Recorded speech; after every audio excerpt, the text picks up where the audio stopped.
Patrick Cooch from the Carlton Footy Club. You're listening to the Coaches Panel. James Walker here from the Brisbane Lions. Jason Johannesson from the Western Bulldogs. Luke Parker here from the Sydney Swans. It's Rory Sloane here from the Adelaide Crows, and you're listening to the Coaches Panel. Max Orr, Melbourne Football Club. This is Nat Fyfe from the Fremantle Footy Club, and you're listening to the Coaches Panel. Hello, it's MJ from the Coaches Panel.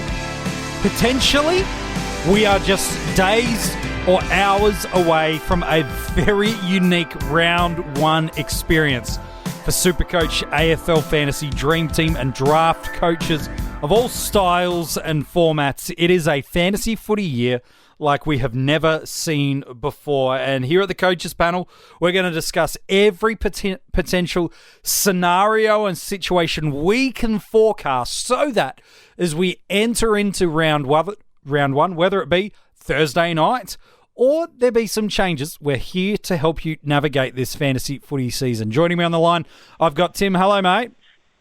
G'day, how's it going? It's good. And Rid's on. Hello, buddy. Hey, buddy, how you going? Look, I'm good. It's a bit weird not having anyone in the studio, but, playing our part to keep people safe. That is for sure of what we're trying to do. Lads, so many questions for fantasy footy coaches, and at time of recording, we're still awaiting the official announcement regarding round one from the AFL. It was anticipated Tuesday night. They've delayed that announcement a further 24 hours and potentially could again, meaning right now, we don't know if there's going to be a change to round one. We don't know if there's a change to times of games, amount of fixtures. There's so many questions. So I think, Rids, let's go to what is seeming to be championed by the players, if you believe the media reports. We're not going to comment on whether this is good, bad, indifferent, or otherwise. We're going to leave that to other people. Here, we're here to talk about fantasy football. But Rids, on the presumption that a 22-round season gets underway for us, however that looks, does anything need to change to our starting squads? Yes, it does. Why is that? Because we are likely, so we don't know the time frames for those 22 rounds for a start. Even if we get 22 ones, yeah. Well, yeah. So the reality is there's every chance in the next month that we're going to have a break of about a month. Sure. Every chance. Mm-hmm. I'm not saying it's going to happen, but there's a possibility. Yeah, sure. Every chance. We're seeing everywhere around the world. I mean, competitions that are way bigger than the AFL have shut down. They've shut down shop. Time to go home, come back in a few weeks, and we'll see where we go. That could happen here. So the reality of the situation here is we need to start being a little bit smarter around our starting squads, because guys who might have had good job security in those first few weeks, potentially I'm looking at the Zerk, Thatcher of the world, okay? If they stop after round one, and there's a 4-week break, and Hooker and what's the other fool's name that plays in the backline, Ambrose, are back from injury, what does that mean for Zerk, Thatcher? Correct pronunciation. So, what's going on there? We've got to be a little bit cautious about who and who we can't. Now, the problem we got, though, is we don't have... whilst we got quite a few rookies, we don't have an oversupply of cheapish rookies. So we're just going to have to... Everyone's in the same situation, so that's a good thing. Ownership numbers have to come into play, but you really, really need to start thinking through this. Now, another thing I want to throw out there is the Brody Grundys of the world. Oh, good, because last week you talked a little bit about him, about taking him on. Has some of what's changed in the past week in our world impacted into the way we look at our fantasy footy games? Yeah, I do. I think it has to, doesn't it? Like, we're talking about... We wanted to take him on early, correct? But we're going to be taking him on with guys who haven't played a lot of footy in the last 12 months or so. 12 years, I was going to say. 12 months. No, it's about right for Sam Naismith, to be fair. Sauce, Jacobs, Naismith, a few of these guys. Nick Nat. Segler came back after an ACL, only mid-year or whatever it was last year. We're talking about guys who need continual football to prove a point and get price rises. So the initial risk was, let's not start Grundy because there's a lot of value around there. Now, what changes? Well, is a Sam Jacobs likely to be able to stop and start or play quite a few games in a short period of time? Can we rely on a Naismith now? We definitely can't rely on Nick Nat playing a few games in a short period of time. And I mean, they're even floating around that you play, a couple of games against the Perth teams on a certain round when you fly over and fly back. And there's a lot of moving pieces, isn't there, really? Yeah, there's so much to change. So, we're not sure on the cash generation of the rookies because we don't know their job security this week, let alone in 4 weeks' time when they might play their second game. Sure. Number 2, we don't like the reliability or durability around the Nick Nats and the Naismiths and the Jacobs of this world because they just haven't had that much football underneath their belt. 3, we know what Grundy outputs. Yeah. Correct? Yeah, no doubt. There's no doubt about it. So if Grundy has a bad 2 weeks, what's easier? Do we trade him out? Or if he has a good 2 weeks, finding the money, or a Naismith misses, or whoever it is, finding the money to get back up that in 2 weeks' time, which might be really, in reality, 8 weeks' time. But who knows? There's a lot of moving pieces. What does the rookies look like in 8 weeks' time if we've only played 2 rounds? Yeah. There's one extra little thing on Grundy, and that is that with the AFL putting the whole fixture up in the air, there's no guarantee that the Thursday games stay on Thursdays and the Fridays stay on Fridays. So where Grundy's been really popular for being a great VC option early, there's no guarantee that actually happens in reality. He might not play in the first couple of games of each week anymore. Mm. Yeah, but then with the rolling lockouts, though, I reckon that just means he's a captain lock option rather than a vice-captain option. Yeah, that's right. It just might make it harder to plan for a particular one if we don't know what the AFL is going to do with that sort of thing. Yeah, so there's a lot of moving pieces. So, MJ, to answer your question, I have done a full backflip on starting Grundy right now due to what we know. You talk about an interesting point, and Tim, I'm keen to get your take on, the bye rounds and the ever-evolving process around that. Again, we don't know a lot, but talk me through the potential soon. You talk about these guys that are coming back from longer-term injuries or big gaps of not playing a whole heap of senior and competitive footy. Does that flow on, and you mentioned Nick Nats or Jacobs, does that flow on to a Sam Doherty for you as well? Is this me or Tim? Yeah, for you, and then I want Tim to talk about the bye rounds in a second. I think that you have to start thinking there's a lot of risk around this now. Right. Sam Doherty, God love him, okay? He's one of the best defenders that we got, as an option. And he's 200,000 or 300,000 cheaper. But the reality is he hasn't played a hell of a lot of football in the last couple of years. Nope. So what does that look like from a soft tissue perspective over the course of 4 to 8 weeks, where it could potentially be stop, start, play 2 or 3 games? Does he pull up sore? Does he get rested? Does he not? Does he do a hamstring after not playing football for 4? You see what I mean? Mm-hmm. There's a lot of variables there, isn't there? There is. And look, it's speculation and hypotheticals, but, that's what we're trying to caveat today in this conversation. Yeah, and the obvious thing, sorry, Timmy, I'll just finish one sec. The obvious thing is, though, that's obviously for everyone, but it's the guys with that history, isn't it? They haven't had that continuity of football over the last couple of years where we really start getting a bit concerned. Mm. Yep. No, I was just going to say, David Butterfant, the former Collingwood and Carlton fitness guy, basically came out on Tuesday and said that exact thing. He said if you're playing a lot of games in a shorter space of time, it increases the risk of soft tissue injury and knee injuries, I think were the 2 that he mentioned. So that's pretty much guys like Doherty and Nick Nat and that sort of thing, exactly as he's saying. Do we throw Josh Kelly into the mix of that conversation too?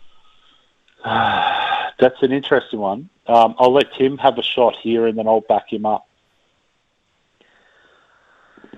Look, well, I guess it depends how the season ends up unfolding. Totally. Do we actually get games that quickly? Yeah. In the end, hopefully the AFL lets us know before round 1 starts, whether that's Thursday night or any other time. But if we're kind of guessing, or if they do confirm, the first 4 rounds or the first 5 rounds will be in 3 weeks or something like that, he's definitely going to be a higher risk of doing it.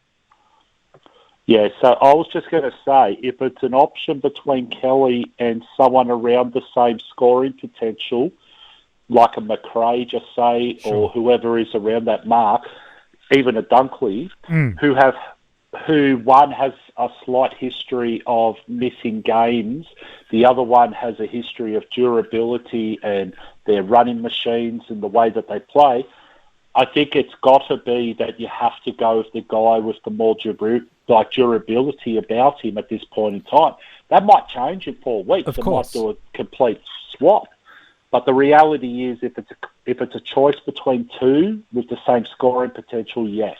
Yeah, right. Fair enough. If it's a choice of, do I start Josh Kelly or do I look at starting someone lower that I don't think is going to score the same, it really depends on the second part of that, is where do you utilise that money elsewhere. I wouldn't be changing massive changes in the midfield especially, because the reason is Josh Kelly is selected as a scoring captain option. Absolutely. Okay, at the start. Everyone knows my thoughts about Josh Kelly. He's one of my favourite players to watch outside of Tigers. But the fact of the matter is, his scoring potential is nuts. If he could just stay on the park for that period of time, he's going to be the number one mid, I think, for the year. Yeah, I think he's right in that conversation, no doubt. Tim, him and Dunkley, I was just going to say, are the two that I would think are the captain options outside of McRae or Grundy at this stage. Yeah, and you've talked about a lot of guys through that midfield that, Tim, are guys that are all coming off what we presumed was or believed was that round 14 multi-buy round. Now, again, at time of recording, it seems to be the AFL as a commission and the AFL Players and Players Association have a little bit of a disconnect in terms of how many games they want to play in this quote-unquote 40-week window of time that they want to get the 2020 football season away. One of the big unknowns and a potential game changer in terms of our structure could be how they change their multi-buy rounds, because Dunkley, McRae, Mitchell, Cornelio, Kelly, when he gets back and fit, Taranto, among others, maybe you're looking for a unique Crouch or something like that. They might no longer be sharing the same multi-buy round, and it could change our structures entirely. Absolutely. And so things you got to consider is, do we have a 17-game season? If so, there's probably no buy rounds. If it's 22 games, even there might not be buy rounds anymore, because depending when the break comes in the season, if it's all early, well, obviously they'll have to cram games together closer. More likely to have buys, or if it's spread apart, you might not have a buy across 22 rounds and just have 22 rounds, and you don't need the 23rd anymore. And as you say, look, what if the games jump around, so that they're already talking about planning, as you said before, 2 games in Perth in a row or 2 games in Adelaide or whatever the case may be. Just, it basically says whatever the fixture is, apart from round 1, the fixture is not necessarily going to stay exactly as it is on paper. Yeah. No, it's... Yeah, it's this real fascinating thing. And look, while there's a lot of unknowns, that we will get more solid information out of the AFL inside the next 24 to 48 hours. Gosh, if we don't have it in 48 hours, round 1's underway by then. But we'll have some more answers around that. And the one positive, I suppose, is, Tim, every coach finds themselves in this last-minute position where they've done months of research, or days or weeks, or just copied Foxes at coachespanel.tv or wherever it is. We are now all in this unique position at the same time where we're going, things and the goalposts for how we structure our teams, how we choose to approach building our squads of 30. Everything could go out the window depending on where the buys are, how many games we have, and even if the games are shortened, I suppose. Yep, absolutely. And so you mentioned all of the mids from the round 14 mids. I mean, just to take an easier example too, you might even have starting Grundy and Gawn now if they're no longer on the same buy round, or even if they are, depending how you go. But then you got to look at it, well, if they're going to play games close together, how do you cover that if one of them is rested for a game? Like, if there's a lot of games close together at the start of the season, is Gawn fit enough yet to play all of those games in succession? Mm. You know, what if Grundy gets a knock and he misses a game? You know, it doesn't take as much of a knock to miss a game if you're only resting for 4 days. Yeah, totally. So particularly for the rucks, like, how do you cover that?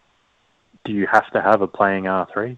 Do you have to have instead, you know, like a Segler linked to it from the forward line? Is that just going to be a waste? And because there might only be 17 games, if that's the case, do you need to take more of a risk in thinking that, you know, points on the board is bigger because there's less time to catch it up? There's just lots of little things like that you're just going to have to keep in the back of your head.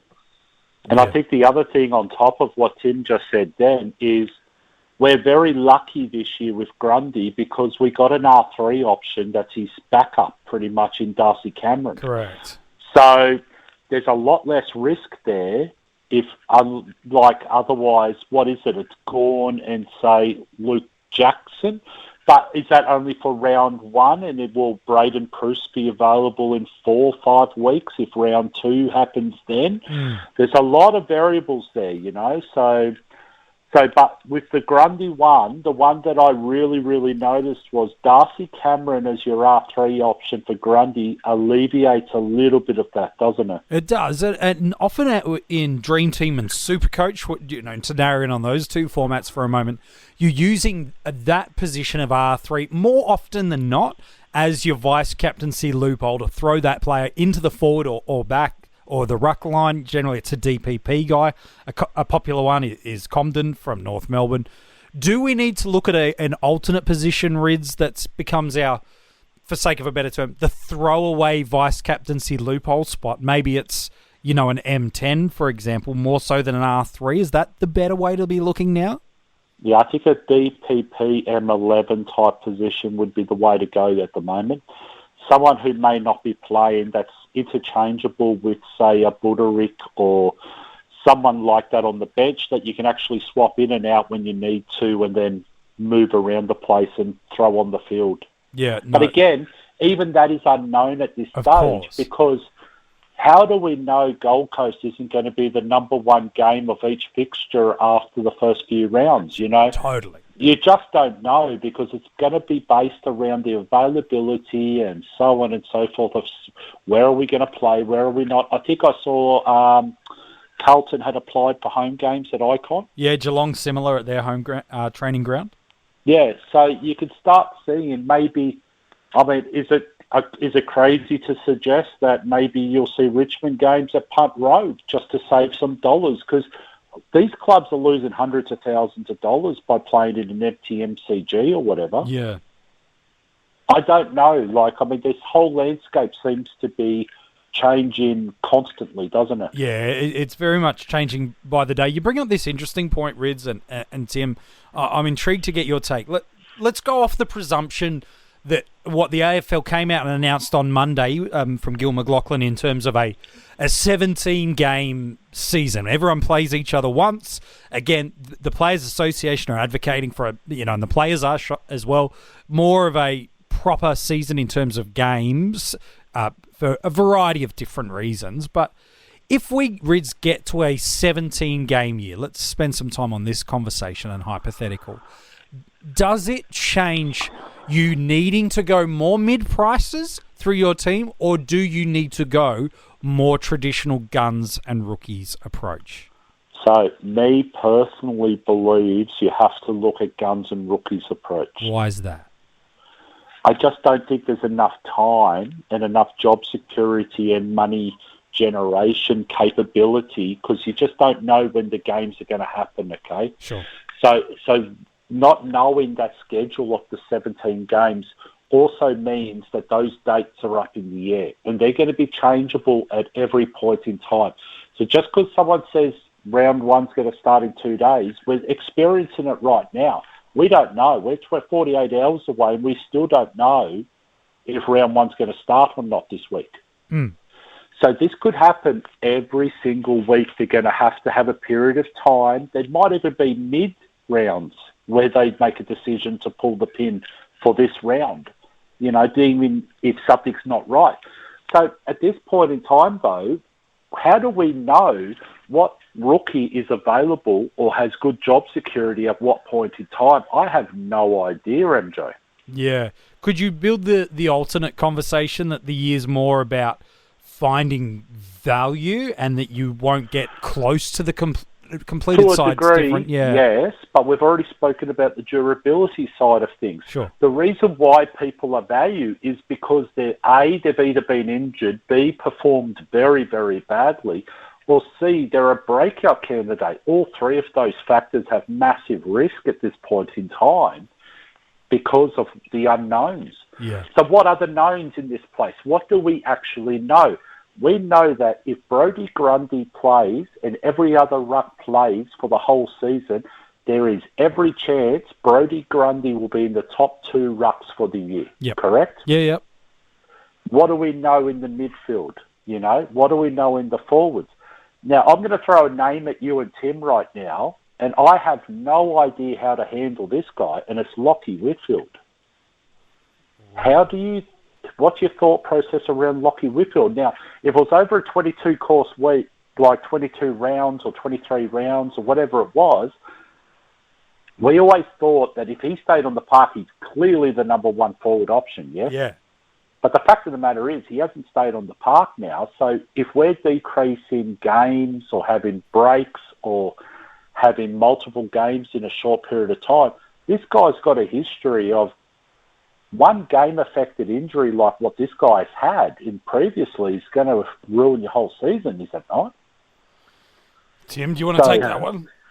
Yeah, we sort of, I remember we chatted about this on the 50 Most Relevant podcast, and I think last year he had the 2 games, and he had one with a massive corky, I think, and the other one was a collarbone, is that right? Yep. Yeah. But the 2 years before that, I think he didn't miss a game through injury. He just missed the game through that sort of suspension. So it depends how you look at it. I think he'd had injuries for a bit and then had 2 years injury-free and then got those couple of impact ones last year. So it's Could I be a devil's advocate and say what happened though when teams started to identify him as being integral to the Giants setup? They started sending taggers and stuff to him, started getting more physical to him. Is that why he missed 2 games with a corky and a collarbone last year? Yep, definitely could be. I mean, he's not the thickest bloke in AFL footy. Yeah, look, outside of the semi-final and grand final, his scoring's still towards the end of the year from sort of round 18, 19, 20 and onwards, coming back from that injury in the Gold Coast game. Those 2 finals, which again didn't impact fantasy, but you're right, Rids gave us that great insight. Outside of those 2 games, there's no real scoring impact. But in finals, you're right, it's that different style of football. It is much more contested, much more bash and crash. And if that is the game style that is approaching the Giants and especially Whitfield, then yes, it could be a problem. He's a massive risk, isn't he? Well, it's a caveat we need to factor in, isn't it? Well, yeah, because we saw that a tackle affected his collarbone or whatever, a hard tackle or whatever it was, a contest did the corky. Are people going out and starting to target him because they think that's the best way to approach it or not? We don't know, do we? No. We're throwing this around. But we've got history now last year where there was 2 games last year that he missed a large part of that game and got a injury-affected score. What happens in a 17-game season when he has 2? What does that look like? Who knows? So my reality is there's a massive risk starting him now. Is it just as simple as I'm just going to trade him to the best available because he's the most expensive forward? Well, it's more about having the 10-point score on your field for a week, I think. Sure. I mean, look, it's risk-reward, though, because if it's a 17-game season, then if you get like a 10-point score on your field, that really hurts. But at the same time, if he doesn't do that, yeah, but at the same time, if he doesn't do that and you don't have him, then, if he's putting out 120 a week for 5 weeks, it's really risk-reward. It's basically going to mean, like, things like that are really going to separate people due to a bit more luck. So I guess we're more talking about trying to mitigate it in team selection. Yeah. Correct. And it's interesting. So we got to where I wanted to because we're talking about luck now. Yes. So this year it's going to be a massive, massive, massive factor. I think it's going to be double the luck factor of other years. And you need luck every year to win. You need skill to get yourself in the conversation, to be in contention, but there's so much luck that's needed for success. And you're right, this year with 5 less games, with so many more unknowns, boy, oh boy, you're right, that factor does increase. Yeah, so I'm just looking at it here, okay? SuperCoach numbers alone. Lockie Whitfield's in 50% of teams, sure. 57% of teams, and he's in the 5th most selected player he is. What does that mean, though, overall? Does that mean that you can get, like, is the risk high? Is it like 57% of teams mean 43% aren't starting with him? So it's, as Tim just said, massive risk, massive reward, depending on how you do it and whether the luck falls your way. Yeah. I'm intrigued, Reds, on this hypothetical of the 17-game year. If you have a little bit of a slower start, again, we'll talk about what happens if in Dream Team and SuperCoach we get our change to our limited trades, but it's going to be if you have a slower start to the year, you've already lost 5 weeks to make up ground on those that have a stronger start. Does it mean how we start the year is even more dependent on the ultimate success if we're going for a rankings win? Of course it does, 100%. Because you've got less rounds to impact and make possible trades. So whilst this sort of, in a way, decreases strategy, it also increases strategy, but it's all going to be dependent on the luck that comes your way. Sure. So if you decide to start a mid-price only approach, and at this point in time, I really can't tell you what's right, what's wrong, because we've never been through this before. So it's just a gut feel on these things. So if your gut feel is to have mid-price, and you're just going to go mid-price across the board and then try and hope that certain rookies miss and people get, like Whitfield gets a 15, whatever it is, sure. If luck goes your way, you're going to be miles ahead. Yep. That's the reality. And you're not going to be chased down anytime soon because we can't fix things quickly enough to get you those points back, if that makes sense. Mm-hmm. That's the problem we got with the 17 round. We've still got 2 trades a week. What was it, over 15 weeks? Because there's still 30 trades. They're talking about keeping that number. Mm-hmm. So there's only going to be 1 week we can't utilise 2 trades for the week, for the whole season. But if they have that, that's everyone, though. Everyone's got the same thing.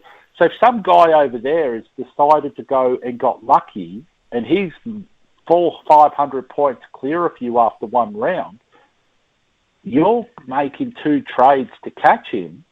But I can guarantee you now, he's got no need to save trades now, does he? Yeah, well, it becomes much more like AFL Fantasy, which is the further you get into the year, the harder it is to make up the distance because they have the same amount of trades as you every week to use.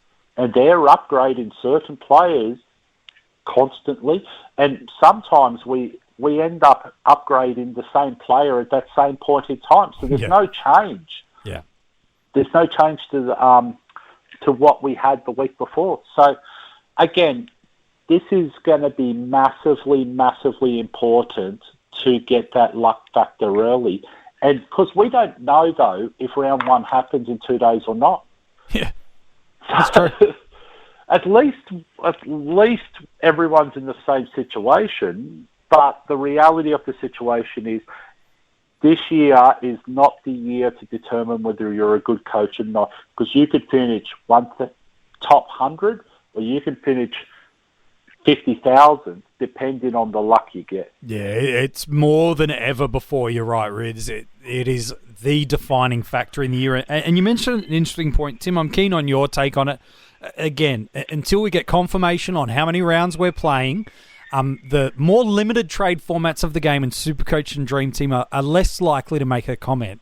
But should we get a shortened season and we lose the amount of trades we get, again, it's unknown, Both of the formats have been a little bit hesitant to really be too committal about that at this stage. You know, Dream Team have indicated on Twitter that they're unlikely to. SuperCoach less committal around that. But if we do have a limited amount of trades, more than the 30 we have, that again too is another major strategy changer that would impact the way you start your team. So you're talking about, say, if it dropped down to 24 trades or something if like off that. 17 weeks, yeah. Yeah, well, as soon as you start dropping trades, even though you've got less weeks, it sort of means that a higher proportion of your starting squad is in your team for the whole year. Yeah. So if you assume there's going to be inevitable injury trades, there always is. You know, if you've only got 24 trades over 17 weeks, but, you know, 4, 6, 8 of those are injury trades, well, suddenly half of your starting squad is in your team for the whole season. Yeah. So that kind of means that particularly if they're going to jump around and have some shorter games or not, you know, do you need to focus on guys who are going to play? Like we were talking about earlier, do you need rookies who have job security to avoid zeros in games like that? Because you won't be able to get them all out, or, you know, 4-day turnaround, Matt Rowell's more likely to play than whoever else from the rookies, that sort of thing. So Dill Stevens kind of thing, yeah. thinking. Yeah. So that sort of thing really is something to be considered when the AFL announces what they're doing. Yeah, and the other thing is, you might have planned to have Grundy in your team for 17 weeks for the season, okay? And you're not going to start him. You're going to bring him in after round 5 or 6 and then keep him for those 17 games. The reality is, if you want him for 17 games now, you're going to have to start him to get those 17 games in. Yeah. Because at any point in time, that 22-game mark could become 17 in a heartbeat. So you're talking about these premiums that you want in your line, these ultimate scorers. I know we had conversation about Whitfield in terms of injury concern. We'll kind of park that to the side at the moment. Are you advocating in and around that the guys that you deem are the best at the best of the best, rather than thinking, I think I can catch them in 3 to 4 weeks or 7 weeks' time, they become the guys you must start? Well, I think you have to, because Tim's nailed it with the 17-round thing. The reality is, a lot of your starting squad are going to be in your team at the end of the fixtures, like at the end of 17 rounds. That's the reality of it. It's such an intriguing new part to the game. One of the things that, again, I think is less likely to come up, but as we've gone to our Patreon community, you can join that too and get our exclusive cash guide, some team reveals, and a heap of other pre-season content. You can get all that now at coachespanel.tv. But sorry, MJ. Yes, mate. My 2-year-old ran up and jumped in, so I had to quickly mute it. So my apologies, everyone. No, that's okay. So, do you want me to just quickly finish on that? No, it's fine, because I'm about to ask you another question. It's all good. Oh, easy. You can come back. That then. That's all right. Well done to you, little one. It's this question that we keep getting from our Patreon community, and it's definitely bubbling away amongst the broader community. Is I don't think it's going to happen, but I'm happy to throw it out there. Is will we see Dream Team and SuperCoach change their pricing formula, which has been for ever since these games have started, a 3-week pricing cycle? AFL Fantasy, that's on 1 week. Do we believe we're going to see changes to the game too if it's a shrunk season? Or should they, or will they, maintain that 3-week pricing cycle? No, they won't change it. Yeah. Good. It's a pretty fundamental change without having tested it. I just think they're opening themselves up to something going majorly wrong if you fiddle with something like that 2 days before the season. You don't want to be touching code. No. 2 days. Or gaming style of the way coaches play the format. Formulas and calculations and logical stuff, and you don't want to do that. Good. Just don't do that. No, good. I didn't think they would, but want to throw that out there so that people are asking us. I've asked the question. We can jog on around that. I think there's kind of 1 or 2 more questions, and then happy to get your lads' take if there's anything else. A lot of our Patreon questions have helped build and shape this episode, as we're now just less than 48 hours away from round 1, as best we know. And I think there's, one of the questions I think that I'm keen on your take, Tim, is you've mentioned these, potentially multiple games in a really condensed period of time. The AFL are intrigued and looking at what a mid-season draft period looks like. and potentially even extended playing squads up to, potentially up to 30, 50 players on AFL lists. Does this again start to become a thing that if it does come through, again needs to be considered in terms of how we play the game? I reckon that will catch out a lot of people who downgrade to a rookie who's playing their first game and only play one game because they only needed to fill in for a 4-day break. Yeah. I can see it happening. They'll be like, this guy, like John Noble or Will Snelling or whoever's picked up mid-season, like, bang, he's in. I'm going to downgrade to him because I need a downgrade. And the guy plays one game because he's not best 22. I'm sure that will happen. In a 17-game season, do we have a chance to maybe wait for a third game? Probably less so than normal. So interesting. It's going to take a lot of evaluation, that one, something like that. But also on that note, for drafts, like how do draft leagues handle an influx of like an extra 100 or 200 players if they were talking about increasing list size of 50 or something like that? Or it's do just you like hold an last extra year. mid-season draft, or they just added to the free agent pool? Yeah, I think it's like last year. I would suspect where these players got drip-fed into our free agent pool and we bid on them in a waiver wire, much like a player that's just been given a new ultimate footy position where you've got to use a waiver wire pick to grab them once you've known it's got there. That would be my presumption of how, at least in that format of the game, would probably go. Yep. So then the UF or commissioners maybe need to like increase list sizes. I mean, this is each league to decide on their own, but if they do that, because your players are not going to be playing every game, do you need to have squads of 35 or 40 instead of 25 or 30? It's just an extra thing for everyone to try and remember and think, oh, crap, that's right. We've got like teams of 15 versus 13 instead of 18 versus 18 or something. Yeah. It's fascinating and intriguing to see how this works. You bring up this great point, Tim, and Rids, I'm keen on your take, where in SuperCoach and DreamTeam, you do wait for a player to get on the bubble before you jump on them. Rids, are we going to have to jump earlier on these guys before they're on the bubble to maximise the cash generation of players? And even though it's going to potentially cost us on the back end, do we need to be even more aggressive with our upgrading in these limited trades formats?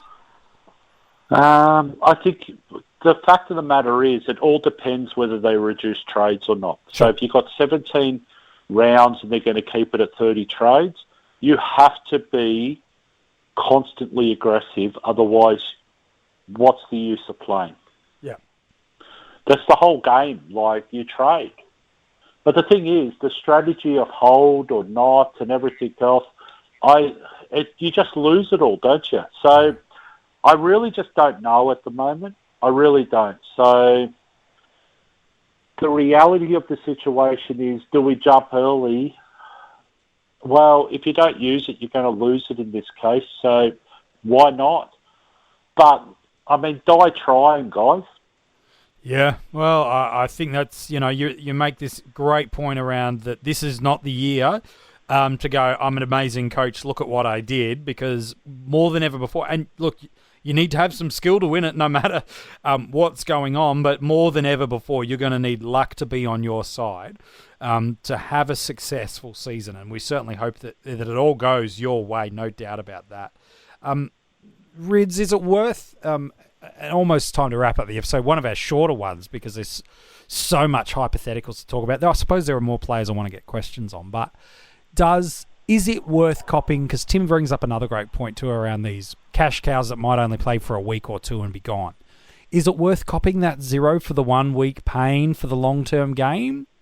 There is no long-term. Yeah. The long-term might be 17 rounds. And if you're 3 rounds into the season, there's only 14 rounds. It's true. Well, that's the reality. It's just, these are all unknowns that we have to try and cater for. And this is why we said it. Luck's going to play a massive part. If you go all mid-prices, okay, and your plan is that you're going to jump on the Grundy, but there's still a luck factor, okay, in a 22-game season that you're hoping Grundy starts slow. I know I'm using Grundy as an example, but it's obvious, okay, because I've spoken about him a few times already. So the whole chance is that you're banking on him starting slow.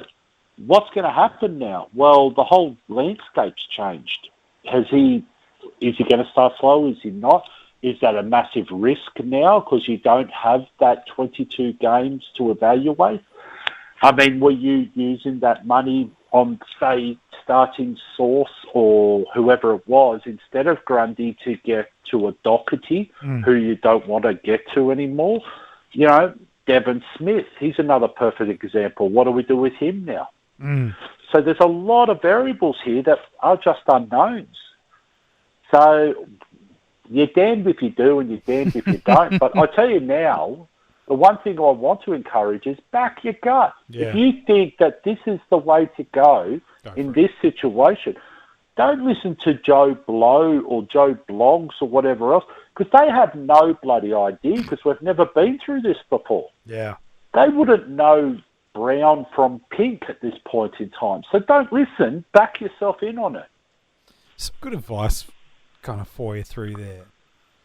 Tim, any last-minute things that you feel like coaches... Again, we've spent probably more time on this episode than normal in terms of not mentioning AFL fantasy and things like that. So in that format of the game, Tim, you've had a lot of success in that format. Many of the members of the Coaches Panel have. But do you feel like there's some real game-changing strategy? Again, we're potentially losing multiple weeks through there, potentially having the bye structure change. Do you see this changing how you play the game of AFL fantasy?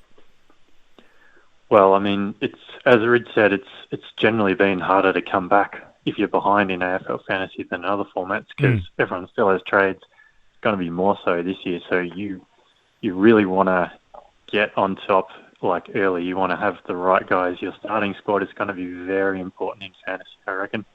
Yeah. As for other strategy, look, as we said, we just have to wait and see exactly what everything is. But I mean, look, there might be something little like something. For example, this probably applies across all formats. But if they're talking about having shortened games, so if you've got shortened games, are there any players who just die out in the last quarter?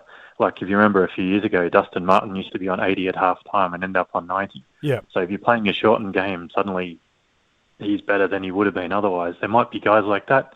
Equally, there might be guys like, I don't know if Doherty's always this, but guys who chip it around and get a bit of junk time up. Junk time's going to be shorter in a shorter game. So I know scoring is down in fantasy probably. I think the Fox told us to point out SuperCoach scoring will probably be the same because they have the same total points pool, don't they? But might be more volatile. You might have higher scorers and lower scorers than normal. It's just a lot of unknowns. MJ, you guys are bringing up a massive point here. What happens if quarters are shortened? Yeah. Scores change. Does that mean starting the top dollar, the highest price, is wrong? Well, they're losing potential multiple scoring time. And, a player like a Jackson McRae, who is like that, not Dane Swan territory where he'd rack up 15 points in the last 30 seconds, but his elite athletic and aerobic capacity gets him from content to contest much more frequently. It's a fascinating discussion.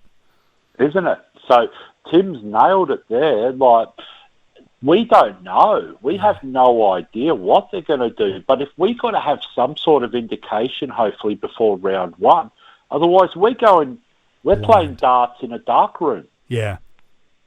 Yeah. Do you go for the premiums that are a little bit less in terms of, in an AFL fantasy? Are you going, I think you're going to have, a Cornelio anyway, but are you going for the merits over the McRaes? Where that extra $100,000 all of a sudden means you can boost up your cash cow in the forward line up to the Andrew Brayshaw or things like that. It's a real game changer if they do that as well. Yeah, I agree. So, Tim's 100% correct on that. So, let's just say, okay, the AFL has to come out and say, well, the first couple of rounds we're going to plan to do 16-minute quarters, and then after that we'll have a break, and then we'll come back and we'll go 20-minute quarters. Yeah. So you're absolutely mad to start the top line prices if that's the case. Like, at the end of the day, even though they're going to score the same points per minute. Yeah, of course. But the reality is there's less minutes to score in that game of football. So 4 times 4, 16 minutes. So 16 minutes of playing time Yeah. Where someone could potentially be losing up to 30, 40 points in that time. Yeah, and our captaincy scores that we normally would hold is that if they don't go over 120, we don't loophole them. All of a sudden, if you get 100 off your vice captaincy loophole option, you're more inclined to go, I'm going to bank the 100 I have, even if it's a small one. 100%. So, I mean, it brings up a really good point. I know I've been banging on about Grundy, but that's the counter-argument, isn't it? Yeah. Well, for all of our big premiums, isn't it? Yeah. And it particularly, that changes whether it's 30 trades or 20 trades or 24 trades as well. If you've got 30 trades, well, you know, what Rich has said is going to be spot on. If you've got shorter games and therefore the magic number is going to cause all the big premiums to drop money early, if you've got 2 trades a week, you could easily start like a Brayshaw and go up to a Whitfield in, you know, only a few weeks because the gap should get smaller quicker. Yeah. In theory. But if you've got less trades, it then becomes more of a balance again. It's true. Oh, man. Okay, so can I just go on a little bit of a gripe at the moment? Yeah, I'll come off the long run, mate. Here we go. No long run. It just annoys me a little bit at this point in time. Okay. When we start a new season before round 1, can these formats please default the sort on the players as price, not total points? Like, what does total points mean? Like, before a season started, yeah. Like, do it as something logical like price. Just before price. Anyways, that's all. That's just, it annoys me, it frustrates me that you have to go and change that filter because it's not defaulted at price.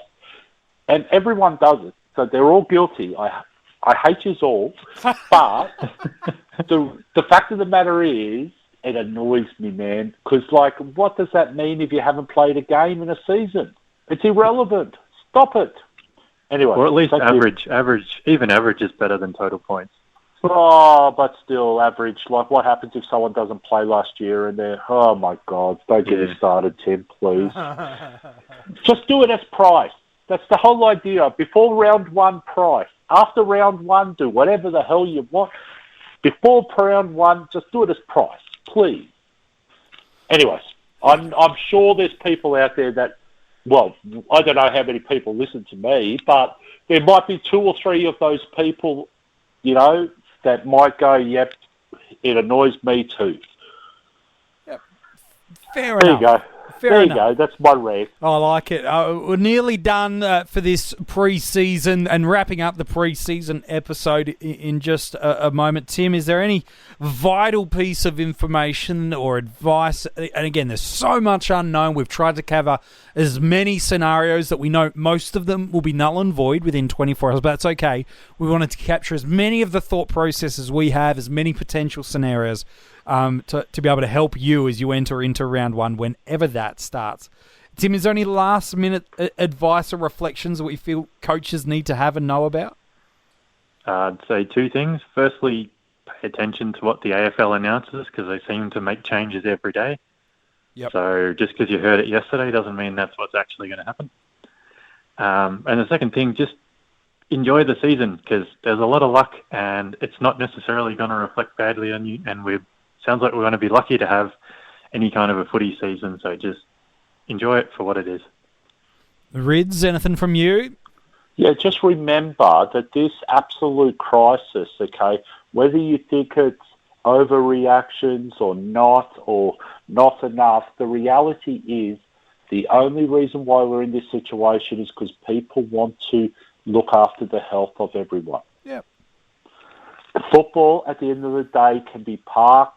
Fantasy footy is not important if it comes in someone's health. Yep. No doubt. Couldn't agree anymore. Let's be a bit perspective, eh? Some good advice right there. Lads, appreciate both of your work on this episode. And I'll give you another piece of advice. Oh, yeah. Stop buying toilet rolls. I need some, man. I'll ship you some up to camera, mate, that's for sure. Oh, my goodness gracious me. Now they're going on rice and pasta. Stop it, people. You're not going to be locked in your house for a year. We almost got through the whole episode before we came off the long run. That wasn't the long run. That was 10 centimetres in. Nice work from both of you boys. Yep, cheers.